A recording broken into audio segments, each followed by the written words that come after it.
Mampukah Amar? Ini Amar, seorang pelajar yang suka bermain bola sepak. Jom main bola sama-sama. Jom.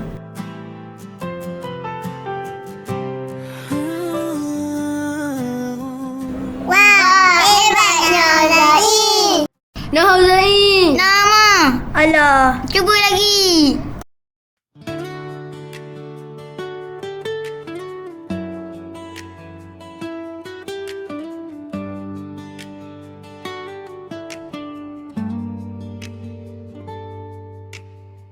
Saya memang tak pandai main bola pun sebenarnya.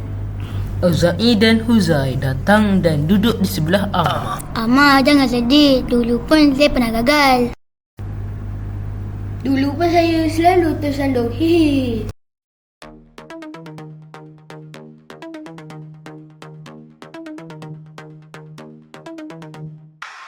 Besok saya nak ubah diri saya dan mulakan latihan. Dalam perjalanan, Amar terjumpa dua orang kawannya. Amar, tunggu. Amar pergi ke padang untuk melakukan latihan bolanya. Pada waktu petang, Amar sedang melakukan latihannya dengan kawan-kawan. Hari berganti hari, Amar semakin pantas mengawal bola.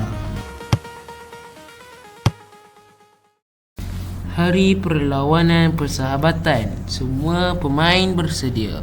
Perlawanan sengit, kedua-dua pasukan seri. Bola melantun tepat ke arah Amar.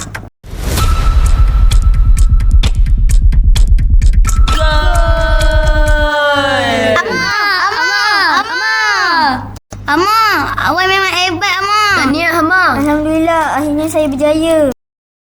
Jangan takut gagal, terus mencuba dan yakin pada diri sendiri.